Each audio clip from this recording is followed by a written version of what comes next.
Alors, la légitimité d'une marque, ça correspond à la capacité d'une marque à être et à agir. Et ce qui est important pour bien comprendre la légitimité de la marque, c'est de rapprocher ça du concept d'identité, qui est un concept qu'on connaît davantage.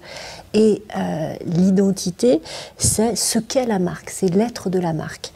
La façon dont la marque se définit. Et la légitimité est un concept très complémentaire de l'identité parce que la légitimité, elle permet de justifier l'identité. C'est en fait une justification agissante à travers l'action de l'identité.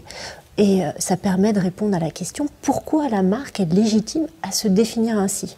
Une marque qui est illégitime, c'est une marque qui affirme une identité, mais qui derrière est complètement creux, n'a pas d'action pour valider cette identité. Alors cette légitimation, elle ne se décrète pas. On ne peut pas du jour au lendemain être légitime sur un marché. Ce qui est important, c'est que la légitimité, elle se construit à travers les actions de la marque, à travers ses interactions, interactions avec les clients, interactions avec les fournisseurs, interactions avec la société dans sa globalité. Et il ne suffit pas de communiquer, de faire de la publicité pour être légitime, c'est vraiment quelque chose qui se crée par l'action. Alors si on prend un exemple, on peut prendre Cotten, Guy Cotten. Ce qui est intéressant, c'est que c'est la marque de ciré.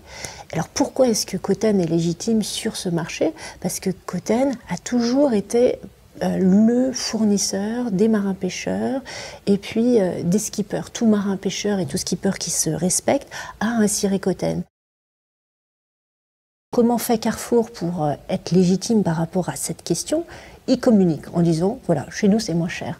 Leclerc, en revanche, a une stratégie de légitimation beaucoup plus ancrée dans les actions, et ça passe par des actions de lobbying, par de la présence dans les médias, par des actions en justice, par la personnalité de Michel-Édouard Leclerc qui va porter ce discours dans différentes instances, et on s'aperçoit que donc sur la question du prix, Leclerc est beaucoup plus légitime que Carrefour.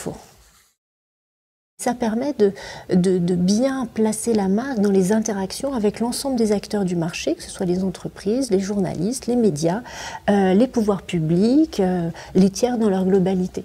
Et c'est pas simplement, voilà, je définis mon identité à travers une campagne de pub. Ça va beaucoup, beaucoup plus loin. La légitimité, bien évidemment, elle va se travailler en interne parce qu'elle va être portée par les acteurs, les salariés de l'entreprise, parce qu'il faut d'abord que les salariés de l'entreprise croient à cette légitimité, portent ce discours et transforment ce discours au quotidien dans leurs actions et leurs activités. C'est quelque chose qui va concerner l'intégralité des tâches au quotidien et de l'organisation. Ça met l'accent sur la construction dans la durée.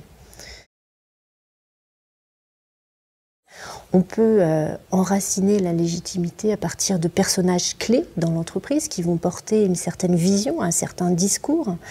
Une deuxième possibilité pour ancrer sa légitimité, c'est de s'appuyer sur tout l'environnement juridique et normatif, donc en s'appuyant sur des brevets, sur la recherche. La troisième possibilité, c'est d'ancrer sa légitimité dans la tradition.